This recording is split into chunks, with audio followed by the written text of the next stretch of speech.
And hi, welcome everyone to the Inclusion Starts Now podcast. Today I am so excited. I have been connected to Briana, who is in sex education. I guess I don't even really know what your title is or anything. So, can you please introduce yourself to everyone? Yes, hello. Thank you so much for having me. I'm glad to have this conversation. And I'm here because my job is a title technically is community engagement and education manager for Planned Parenthood of the Pacific Southwest. That means I get to talk about sexual health and do outreach with our community on reproductive and sexual health care. So, what does that sound like, look like, all of that, and connecting them to resources or to our health centers. Yeah, that's what I get to do. So, I do sex ed and talk about it, learn about it. Yeah, that's what I get to do. That is so awesome. And did you like go to school for that? Like, how did you get into this? I know no one, I have the joke, no one like in second grade is like, I'm going to be a sex educator, especially not me having gone to a conservative school. Um, no, it's definitely been a decision and intention of being here. Again, as I mentioned, came from an abstinence only background. And I think that having to learn things on my own and then being a teacher. So I did graduate and I was teaching high school again at a conservative school and just seeing how abstinence was missing my kids and feeling like what a disservice that was. And so I would look things up for them and try to help them and give them guidance and resources. And then that kind of became a theme and I love talking about this topic too. And then book club. I know I mentioned to you, I had a great book club and we would just talk about this stuff. And we all came from conservative backgrounds. And so it just became something that I would just dive into more and research. And then I read a book, Girls and Sex by Peggy Orenstein. And one of the last chapters, there is a teacher from California who's a sex educator. And I thought, you can do that? Like you can just be this? And that was it for me. So I do have other background and degrees and mastered, but the most important, I have my certification in sex education consultation. So yes, I am actually studying it.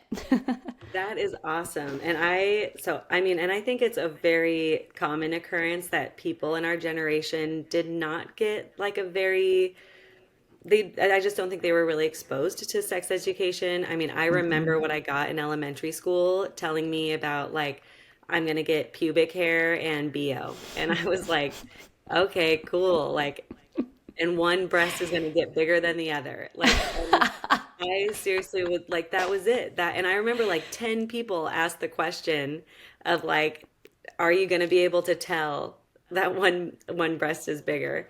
And I think, so that was like the start of it. And then, my parents were kind of just like, I don't think they had really good experiences the first time having sex. And so then it was just like, they didn't really know how to tell me about it. And so then Mm-hmm. I Mm-hmm. became an adult and got into teaching, and it was kind of the same thing of like, but I was focused on the disability world. Like I was, learning about how to be a teacher for kids with disabilities, and we had a guest speaker come in. His name is Maurice Belote. He's now retired, but he came in and he brought all of these sex education books for people with extensive support needs. And that just like blew my mind. And then I was teaching, and yeah, you're right. It was that things started happening in the classroom, especially, I was Mm-hmm. in a special ed classroom where like maybe a kid would start masturbating or something. And it was like, I don't want to just say no and like shame them Mm-hmm. because, Mm-hmm. they're like exploring their body, but it's also like we don't do that in a classroom. So it really, Mm-hmm. it was just like all of those things kind of came together. And I was like, oh my gosh, this is such an important topic. And so many people are afraid to talk about it. Um, Especially with their kids. Mm-hmm. I mean, especially when you have them as like a little baby and they're just this innocent little thing, and then Mm-hmm. they start growing up, and you have to like just constantly be growing with them, it's hard. But so, and I actually wrote down that book, Girls and Sex. I don't think I've read that.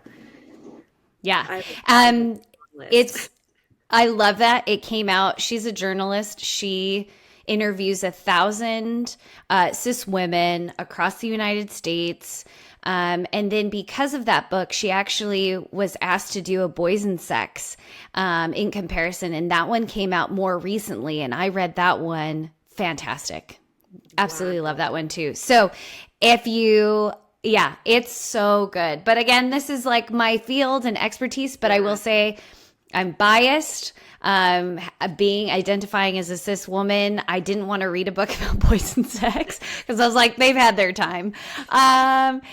And I read it though, and it's definitely for me because I do work with a lot of male identifying, and this book does cover trans men as well and their Oh, experience, and it's I was so gonna ask good. if she touches on that. So good. Yes. Nice. And interviews. And it just, I work with group homes, and, there's boys group homes that I work with and their staff. And I've handed it to them and I've gifted this book to them because I'm like, we need to talk about this more. So that's another Yeah. plug. I'm Oh a my big Peggy Orenstein fan.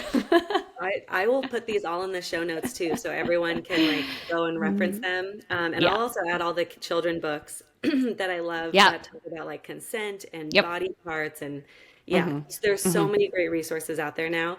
And I actually, so that's funny that you said that with that you being like a cisgender woman, not wanting to read the boys book. Because when I would start like dating people and it was getting more serious, and I was so clear with my male partner that I was like, if it's girls, I expect you to feel just as comfortable talking about periods and vulvas as I should feel comfortable talking about wet dreams and penises and all of it. Um, Yep. but Yep. that is also it, there's also like new information that I don't always know. Like it's hard to, yeah, because when I did not grow up with all the sex education, I also have to look into it now. Um, okay, so let's talk about sex education for people with disabilities. So, do you get to ever work in that kind of field, working with people with disabilities or families with children with disabilities? I think the answer is we all interact at some capacity with individuals with disabilities. I think that's the baseline. So I don't actively work specifically in a classroom. That's specifically for individuals with disabilities. I've not been asked to do that yet. And I think I emailed you the reason why. I think people think that it's like you can't, like we can't have this discussion. So I'm never invited in that space. But I will say I do know that when I come into any classroom, there's a really good chance that I am teaching with someone who's on a neurodivergent. And in fact, I know one of my schools, it's an arts academy. They say that majority of their students are neurodivergent. It's a neurodivergent school. So I do teach sex ed there. So I'll say that. Yeah, I guess I do, but it's not like specifically that. And so I do interact a lot of times with folks. And so a big thing about our curriculum that we use and what I teach my educators, because I have a team, is the big part is inclusive language. So we don't gender anything, especially like you might think we teach reproductive anatomy and physiology. That's usually the first one in our series, which a lot of people might gender. However, we stick to the science and anatomically correct terms. So I'm talking about the uterus and the ovaries and what the uterus can do, or what the penis and testicles do, what's their function, form, and just kind of stick to those terms. And it's not overt. Like I'm not actively like, it's just, it is what it is. So within a uterus owner, this is what's going to occur and this will happen, menstruation, etc. during puberty, Testosterone is more predominant in penis owners, and that's for the sperm production, Yeah. it's that kind of language, which I think, is more inclusive for folks because a lot of like gender dysphoria can occur or you're questioning. And so if I use a gendered term, I've already lost you because you don't Yeah. identify with that genitalia, perhaps. But I need you to care about your reproductive health and make sure that you're getting checks because of cancer, because of UTIs, because of STIs, you know. So I need you to know that these organs are still vital and we Yeah. need to take care of them. So I'm not willing, we just don't gender them. So that's another way. And also relationships, when we talk about we have a healthy relationships class, we say partners, you know, spouses, you know, we're not talking specifically boyfriend, girlfriend, that sort of thing, because there's a multitude of different kinds of relationships that a person can have. So just trying to bring in that inclusive language in this space. And it does take practice, I will say that. And I'm very intentional about it, and so is my team. But that's just it. Because I'm constantly doing it, it has become something that's very easy for me to use, and not specifically gender. Use hey guys, that's a very common one. You know, it's hey all, how are you all doing today? That sort of thing. Yeah. It does take intentionality and time, but yeah, when you do it a lot, it becomes something that you don't think about anymore. So I actually talk a lot about language, about trying not to be like ableist language. And when I use it, or when I talk about it with people, I talk a lot about having to do it at home, even when you're like not being listened to or watched. Like even when you're with your inner circle, like you don't just take off your inclusion mask and then start saying things like, you know, whatever. You don't, you like the language that you want to be using in front of like the kids and people of like, living that inclusive life. You have to also use that at home. And me and my partner work really hard on like, when there is a problem and we're trying to figure out like, okay, how do we say this, but in an inclusive way? Like we will sit there and take our time with this conversation. But because of that, it makes it so much easier when we're like out talking with other people. We're using the language that we feel like is just the better language to use. And Yeah. there's also a great children's book, and I always call it The Wrong Thing. And I always want to say it's What Makes a Baby. Oh, Baby? by Cory Silverberg. Is it like it's a purple cover and Yep, it's it is only, what makes a baby. oh, okay, it is. Yeah. I absolutely love that book. That my kids love that book. It is such a great book, and it's such a great example of just like gender neutral, that some people have uteruses, some people don't. Some people have, sperms and eggs, and some people don't. And I just like love that they talk about making a baby, and they don't even talk about, like, they talk about the that you need an egg and you need a sperm, and they do a special dance together. And I mean, it was just, I just seriously love that book so much. And Cory Silverberg has kind of like a junior high one too called "Sex is a Funny Word," which is one that I have. And it's, I would say, yeah, like junior high, high school, and it's comic book. It's a little thicker. It's great too. I love that one too. Very inclusive language as well. Fun, colorful. Yeah. So that actually makes me think of something a question that I feel like a lot of people don't really understand. Because I will ask a lot of like, do you talk, like, do you have some sort of like sex education for your child? And I had people say no, and they're like, because they're too young. And I was Mm-hmm. like, oh, that's interesting because in my head, I have been teaching sex education to my kids since the day they were born. And they are now 3.5 and 2-ish. Yeah. And I'm just like, but it's not that I'm sitting there talking to them about all the different types of sex. Like I'm Yes. talking to them about like what their body parts are and like what consent is, and not just like sexual consent, like literally all consent. So I guess what is your opinion on like like some of these topics? Like when would you talk to kids about like some of those big topics of Yeah. like, especially in the disability world, I think we have a lot of Mm, like people like masturbating in class has been like yes. common in almost every classroom I've taught. Yep. Or like not being consensual, like with each other's body Mhm. parts. But then sometimes when they're like, well, I'm okay with it. And then I'm like, ooh, well, we still shouldn't be touching each other's penises. Like, Yeah. what's your suggestion? Oh man, you touched on a lot of things. I Good. think I tend to do this. I'm sorry. that you're going to hear probably most sex educators, professionals in some capacity.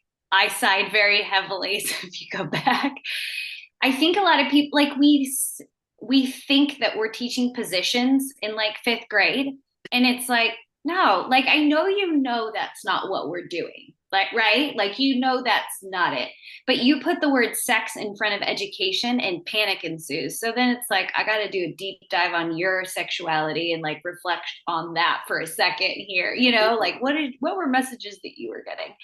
Um, because the honest truth is, yeah, I agree with you. Um, we're teaching body safety early on, and that's part of sex education. And so I used to teach kindergarten for a few years, and it's teaching about what are your likes and what are your dislikes. You're learning like what's your favorite color, what food do you like, what food do you not like, what friends do you want to play with, what friends do you not want to play with, what friends are you okay with, like you're teaching them all of these things, which are life skills. And part of that is also body autonomy. Like, hey, this shirt feels good on my body. It's not scratchy.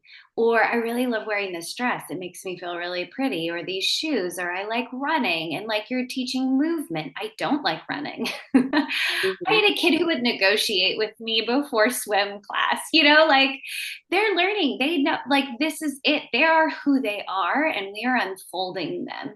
And they're learning how to advocate for themselves, in these small little ways. That's all part of sexual health education, because it's teaching until there's a book. I'm going to throw another book for you. I love it's called Don't Hug Doug. He Oh, I doesn't love like that it. book. Okay, so you know this one. Yeah. I would use that because, and then we would have conversations about, how many of you like a hug first thing in the morning? And a lot of them aren't morning kids. And you kind of can see it. Like we talk about it as adults, we're not morning people, or we're night owls. Kids are not morning people, or some are. And then I go, well, what about in the afternoon? Are you more likely to want to hug in the afternoon? Like, even throughout the day, we may change our mind about what body interactions we want, high five, or, in the morning, we love having our hair braided or petted or brushed because it's just a comforting thing. But in the afternoon, we're like, nah, leave it. It's a mess. Um, Kids are learning that. We're giving them that language and talking about it. That's bodily autonomy. That's body safety. And you touched on something that one thing that I want to talk about a lot is in sexual health education, we want to use exact verbiage. We want to say what we mean. And coming back from our society where we use a lot of innuendos, we use a lot of anecdotes when it comes to sexual health or activity or etc. First, second, and third base. We use the birds and the bees, terms like wrap it up. When we're working with folks with disabilities, that language is really hard to decipher. Not only that, it's hard to decipher for like folks in general because first and second, third base means something different to all of us, Mhm. because we're not comfortable talking about it. So we've created all of these isms. And especially with kids, we call things wee wee and hoo ha and go make sure you're washing, the coochie, like, and we're like, what is that? And so for kids, it's really important that we say what we mean, especially with folks with disabilities, because it's extra hard to decipher. Well, what do you mean by that term? And Yeah. that break, so jumping through those abstract concepts is difficult. So for parents or caregivers or teachers, it can be really hard to call things what they are. Like, hey, we don't masturbate here in the classroom. Like, even saying the word masturbate Yeah. is really hard for a majority of the population. I say it very freely because I say it probably more commonly than I say apple juice. um, but we have to call it what it is and teach them where and how, and we're going to have to do it over and over again. This is something that is common. It happens. We're discovering and exploring our bodies, but where we do it, how we do it, is very specific. Yeah. And so that is something that I get messaged a lot by my friends with their kids, because they're constantly exploring their genitalia, and I'm like, yeah, great. But, teaching them where it's appropriate to do it and where it's not appropriate. And you might have to reiterate that several times because they're getting into new spaces, like, well, how about grandma's couch? How about in grandma's kitchen, or in my friend's house, in my friend's bathroom? Like, you're going to have to say it over and over again and teach those different spaces that are safe and private for them, and Yeah. call it what it is. Make sure you're washing your vulva. Make sure, because it also gives it power, those body parts power. Because another thing I know is that disabled students are disproportionately, unfortunately, abused Mhm. because of their lack of understanding of these body parts and their bodily autonomy. And so when you have practiced with them, because that's just it, it's a practice. It has to be spoken out loud and rehearsed and role played. They have the knowledge and the power to inform whoever or talk about it. And that's empowering them. Yeah. And It that's is. uncomfortable for parents and folks. Oh, totally. I mean, it wasn't until we had our first child that I was like, I think we need to start saying vulva because this is not a vagina. This is a vulva. And it did sound, and it wasn't like, in the house, it was like not as weird because we like Mm-hmm. talked about it and we were like, no, we're changing this. But then I'll talk to someone else and be like, I don't know, whenever vulvas come up, I'll like say vulva. A lot in my profession. I mean, it probably comes up a lot if you're friends with me because Yeah. I do make this such a point of like, we have to talk about this. We have to like normalize Mm-hmm. talking about this Mm-hmm. because like, I mean, I know I personally got an STI because I don't think I had enough information Mm-hmm. about how to have safe sex, about like why it's important. And I mean, Yeah. just that like sex isn't just one thing. It is not Yeah. just vaginal intercourse. And I think that was something that I'm still trying to like relearn to Mm-hmm. make sure that I teach my kids better safety when it comes to having partners in the future. Um, I'm kind of all over the place because I just feel like you've said so much that I want to talk about. Uh, but the masturbating in class and you were talking or masturbating in public, Mm-hmm.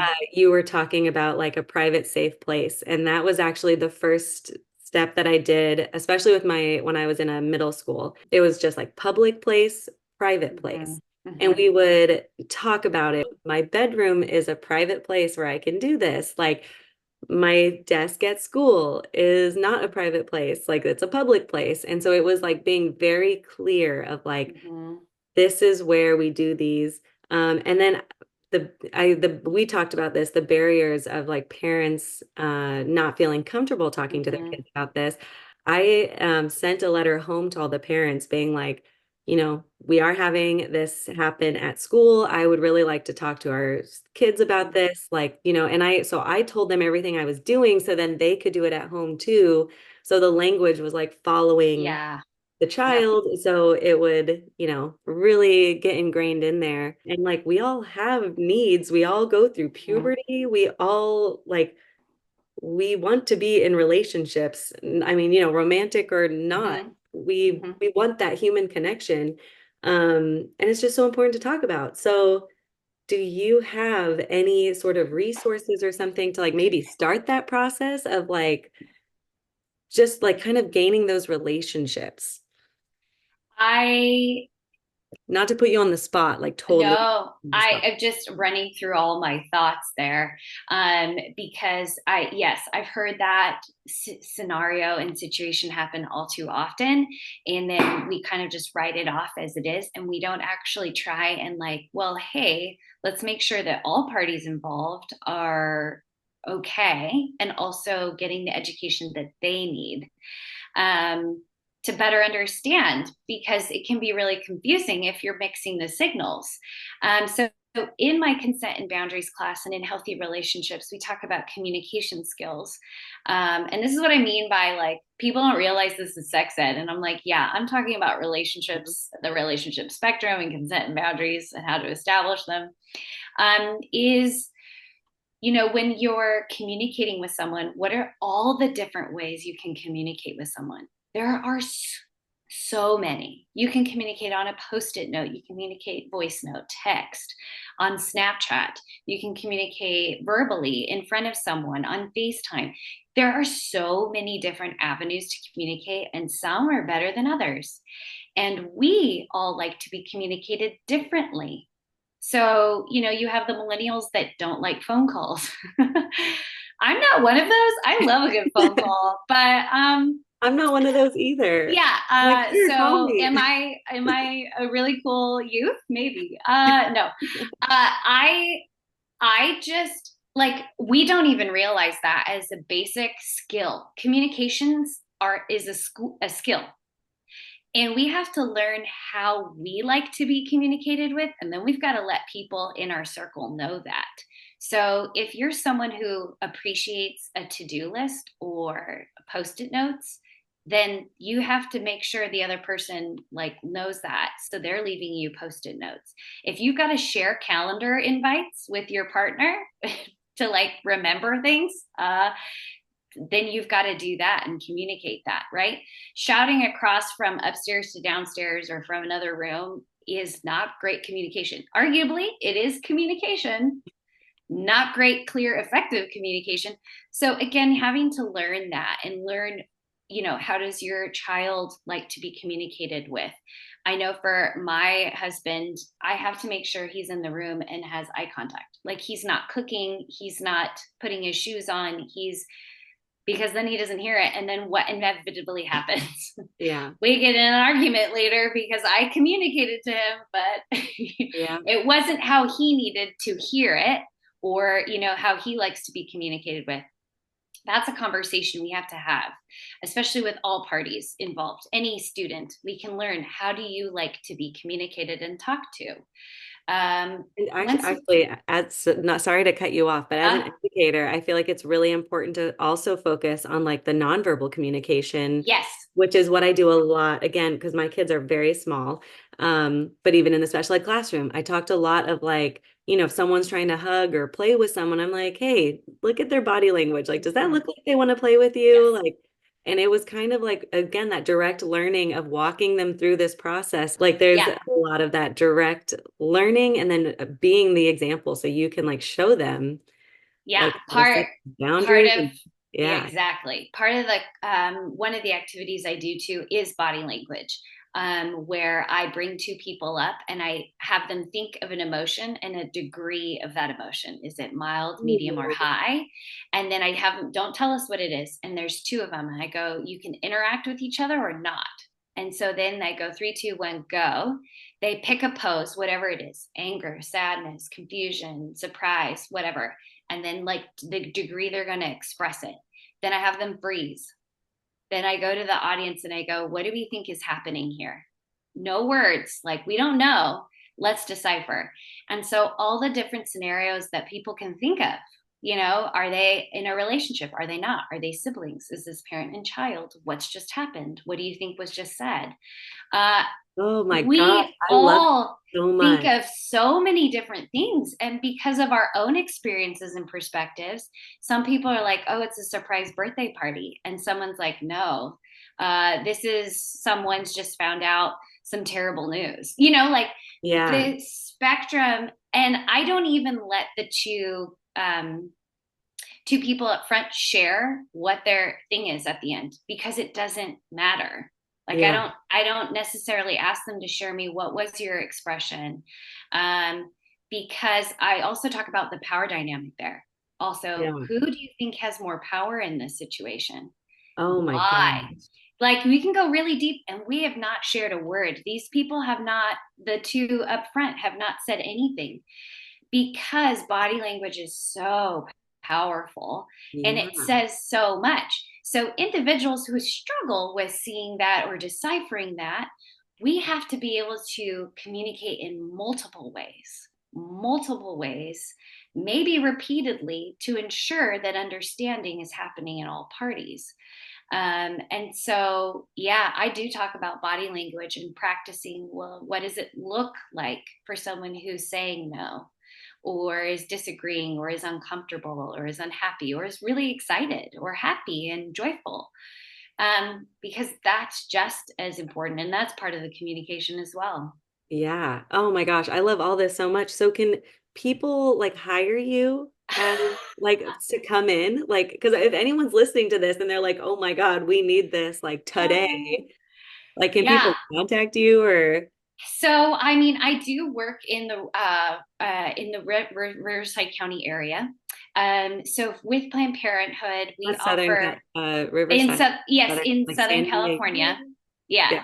So my affiliate, we cover from San Diego County, Imperial County, and Riverside County. I am in charge of the Western Riverside portion. We offer our sexual health educational classes free for schools and nonprofits, and a nominal fee for other organizations. But yeah, we come in and we offer our classes.